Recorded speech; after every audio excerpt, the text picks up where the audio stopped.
مذہب انسان کو صحیح گائیڈ کرتا ہے، لیکن مذہبی اسکالر ہی اگر 2 نمبری شروع کر دیں، 2-3 مذہبی اسکالر ہیں آج کل، انہوں نے یہ منجن بہت بیچنا شروع کر دیا ہے کہ تمہاری بیوی پر تمہاری ماں کی خدمت لازم نہیں ہے. یار تم بے شرمو، تمہاری ماں جب تمہاری بیوی کو بلاتی ہے کہ بیٹا پانی لے کر آؤ، بے غیرتو تم اپنی بیوی کو یہ مسئلہ بتایا کرو کہ تم پر میری ماں کی خدمت لازم نہیں ہے. کیسے بے شرم لوگ ہیں، غیرت نہیں ہے ان لوگوں میں. آپ اس پر بیان کرو کہ ساسیں بہوؤں پہ ظلم کرتی ہیں، ہم بھی سنیں گے آپ کی بات، کرتی ہیں، اس میں 2 رائے نہیں ہو سکتی.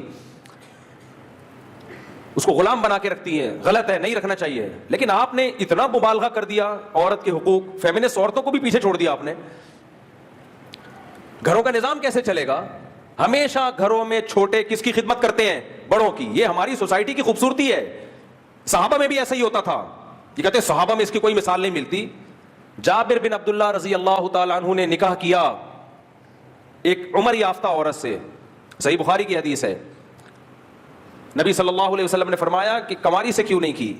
حضرت جابر نے کیا فرمایا؟ میری چھوٹی چھوٹی بہنیں ہیں، میں اگر کسی کم عمر لڑکی سے شادی کروں گا تو میری بہنوں کو سنبھالے گی کیسے؟ وہ میری ماں نہیں ہے، میری بہنوں کو کون، وہ تو خود اس کو بھی مجھے سنبھالنا پڑے گا. تو میں نے ذرا میچور خاتون سے شادی کی ہے. اس سے پتہ چلتا ہے کہ نکاح کا ایک مقصد گھر سنبھالنا بھی ہوتا ہے. آپ حضرت جابر کو یہ بتاتے کہ آپ کی بیوی کا کام آپ کی بہنوں کو سنبھالنا نہیں ہے، ایک رکھ کے تھپڑ لگاتے ہو کہ تو اپنی سوسائٹی کو جا کے تباہ کر. ہمارا ایک خوبصورت گلشن ہے، خوبصورت بہار ہے، ریلیشن ہے. مرد کے دل میں جگہ ہی وہ عورت بناتی ہے جو عورت اس کے ماں باپ کی خدمت کرتی ہے. مرد کہتا ہے میری خدمت مت، اگر مرد کا بچہ ہوگا، غیرت مند ہوگا، مجھے اگنور کر دے، میری ماں کا خیال کر. ہر آدمی اسکالر بن کے منجن بیچ رہا ہے. یہ ہمارے ملک میں بہت بڑی آفت ہے. جس کی جو فیلڈ نہیں ہے نا وہ اسی میں آگے نکل رہا ہے. جب بھی کوئی ایسا اسکالر بیان کیا کرے نا کہ آپ کی بیوی پر آپ کی ماں کی خدمت لازم نہیں ہے، تو اس کو بول تو اپنے گھر میں اپنی بیوی کو سمجھا یہ باتیں. کتنی گھروں میں طلاقیں ہو گئی ہیں اس بیس پہ. چند اسکالرز کے یہ کلپ گئے ہیں، کتنے پھڈے ہوئے گھروں میں بیگم صاحبہ بیٹھی ہوئی ہیں ہاتھ پہ ہاتھ رکھ کے، میرے ذمے تمہاری ماں کی خدمت لازم نہیں ہے، میرے ذمے تمہارے باپ کی خدمت لازم نہیں ہے. وہ کہے تیرے ذمے ہے کیا؟ بچے تو پیدا نہیں کر رہی ہے، ایک ہاتھ سے زیادہ وہ نہیں پیدا ہو رہا، تیرے ذمے ہے کیا؟ پھر آپ کہہ سکتے ہو کہ بیٹا کرے نا ماں کی خدمت، یقیناً کرے، لیکن باہر کے کام کون سنبھالے گا بھائی؟ جب بیٹے کو موقع ملتا ہے، غیرت مند بیٹا بیوی کو پیچھے چھوڑ کے خود ماں کی خدمت کرتا ہے. میں کھلاؤں گا اس کو پانی، پلاؤں گا اس کو پانی، میں اس کے لیے چائے بناؤں گا. لیکن مرد کے ذمے اللہ نے کہاں کے کام رکھے ہیں؟ کمبختو تم تو ایک اکیڈمی میں بیٹھے ہوئے ہو، باہر جاتے نہیں ہو. مرد کو کمانے کے لیے باہر جانا پڑتا ہے. تم لوگوں کو کیوں خراب کر رہے ہو؟ جو سعودی عرب میں جاب کر رہا ہے، جو امریکہ میں جاب کر رہا ہے، جو ہم تو اسی کے قائل ہیں کہ جہاں جاؤ سفر میں بیوی کو ساتھ لے کے جاؤ، لیکن ہر آدمی کے پاس اتنے وسائل نہیں ہوتے.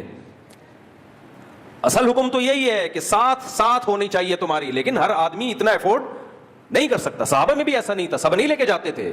جو غریب صحابہ تھے ان کی بیویاں گھروں میں رہا کرتی تھیں، وہ کمانے کے لیے جاتے، جہاد کے لیے جاتے، بیویاں کہاں رہتی تھیں؟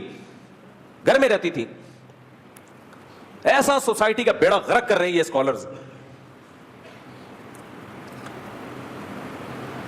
مرد کے دل میں سب سے زیادہ قدر ہی اس عورت کی ہے جو اس کے ماں باپ کو، وہ شادی کرنے کا ایک بڑا مقصد ہی یہی ہوتا ہے بھائی. لڑکیوں کو باغی بنایا جا رہا ہے.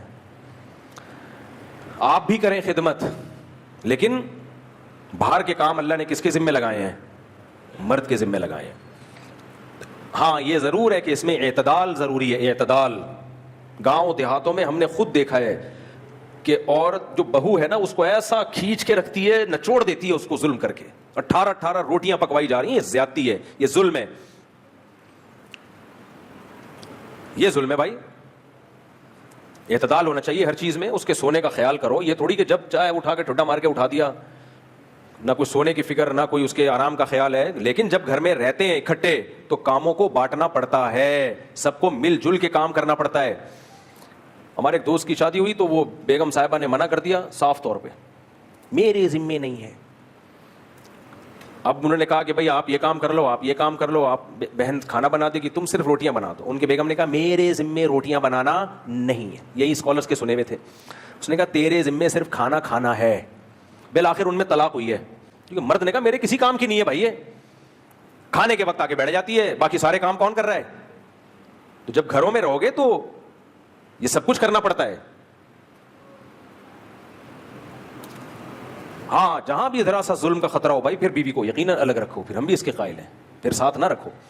لیکن بعض دفعہ الگ اکلوتا بیٹا کیسے الگ, بچے تو پیدا ہو ہی نہیں رہے ہیں, اکلوتے چل رہے ہیں مارکیٹ میں, وہ کہاں لے کے جائے گا الگ اس کو؟ میں ایسی عورتوں کا پتہ ہے کیا علاج کرتا ہوں؟ اکیلی ماں ہے, اکیلا باپ ہے, کوئی خدمت, یا تو آپ مالدار ہو, ٹھیک ڈیفینس کے لفٹن میں رہتے ہو, وہاں تو پھر کوئی کسی کی خدمت نہیں کرتا بھائی, وہاں تو سب ملازمین رکھتے ہیں, آپ کا لیونگ اسٹینڈرڈ بہت ہائی ہے.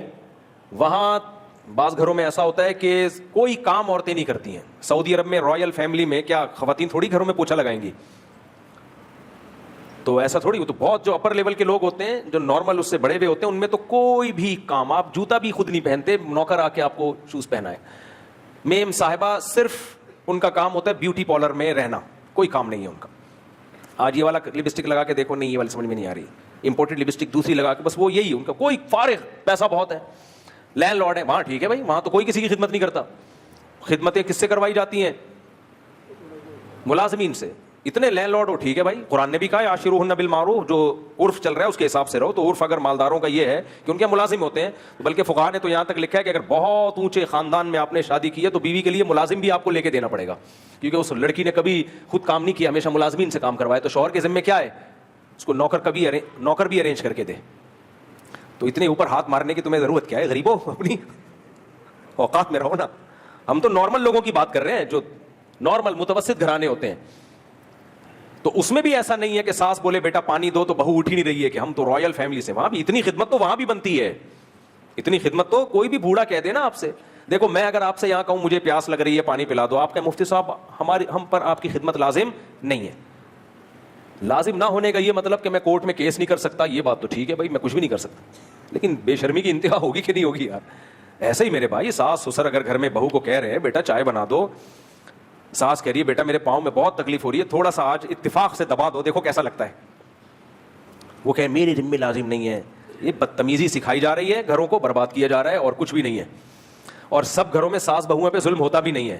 یہ جو کمنٹس میں بہویں لکھ رہی ہوتی ہیں نا, میری ساس ایسی, میری ساس ایسی, ان کی ساسیں ہوتی ہوں گی, اس کا مطلب یہ نہیں کہ دنیا میں سب کی ساسیں خراب ہیں. ہم نے بہت سے گھروں کو ہنستا کھیلتا بستا دیکھا ہے.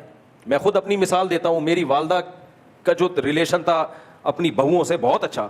ہمارے گھر میں جتنی ہماری بھابیاں وغیرہ تھی سب والدہ کے ساتھ رہنا چاہتے تھے سب لوگ.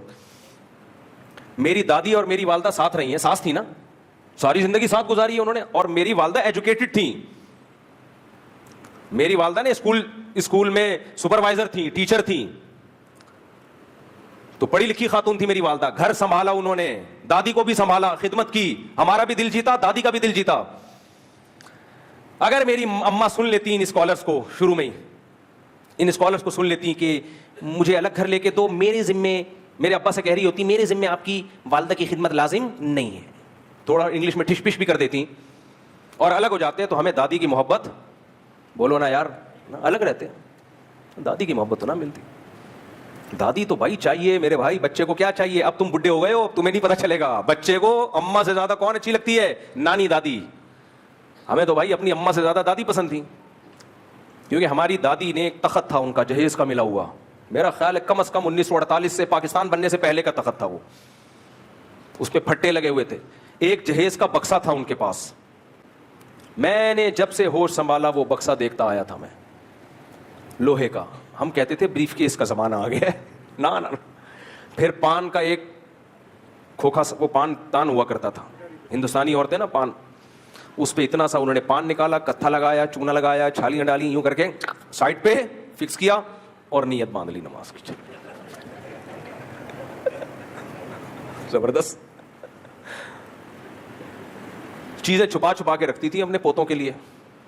وہاں چھپا دیا, کچھ کیلا چھپا دیا, کچھ آئس کریم چھپا دی, جس پہ زیادہ دل آ رہا ہے اس کو بلا کے چھپڑ میں اس کو پکڑا دیا. انگریزوں کی دادی کو دیکھو, بریزر پہن کے اور چڈی پہن کے بیٹھی ہوئی ہوگی. یار کچھ انسان کو کچھ اس عمر میں تو کم از کم کچھ اسکارف ہو. پھر میں جب انگریزوں کی بڑھیوں کو دیکھتا ہوں مجھے اپنی نانی بھی یاد آتی ہے, دادی بھی. نانی کا بھی ایسے ہی حساب تھا. میں فوراً دیکھتا ہوں یار ہماری دادیوں کے سروں پہ چادریں ہوتی تھی, ہاتھ میں تسبیح, وضو بار بار وضو کرنا کی وجہ سے چہرے پہ ایک رونق, تلاوت, دعائیں, بات بات پہ دعائیں دیتی تھیں. ایک خرابی تھی ڈرامہ اور تھوڑا پڑوسوں کی غیبتیں ہلکی پھلکی, اللہ معاف فرما. تو وہ بھی جب کوئی غیبت کا ٹائم آتا آواز بہت سلو ہو جایا کرتی تھی. ہم کہتے تھے بھائی آواز تو کمرے سے باہر نہیں جا رہی, لیکن اتنی آرام سے. آپ نے دیکھو پرانے زمانے کی دادیاں جب غیبت کرتی ہیں نا تو آواز کیا کر دیتی ہیں, سلو. ان کو احساس ہوتا ہے کہ ہم کوئی الٹا کام کر رہے ہیں, ٹھیک کام نہیں کر رہے ہم. تو اس لیے جب مرا کرو نا اس کلچر پہ تو جا کے ان کے بڈھوں کو دیکھ لیا کرو. کس کو؟ بڈھوں. اور اپنے بڈھوں کو کمپیئر کیا کرو. اب تو ہمارے یہاں بھی لبرلزم سیکولرزم اتنا آ رہا ہے کہ ہمارے بڈھوں کا بھی وہی حشر ہونے والا ہے. ماں باپ دادا دادی نانا نانی کی خدمت شوق سے کیا کرو, ان کے چماٹے بھی کھاؤ, ان کی ڈانٹے بھی کھاؤ, اس سے بہتر کوئی عبادت نہیں ہے. اللہ نے بہت بڑا حق بنایا بھائی.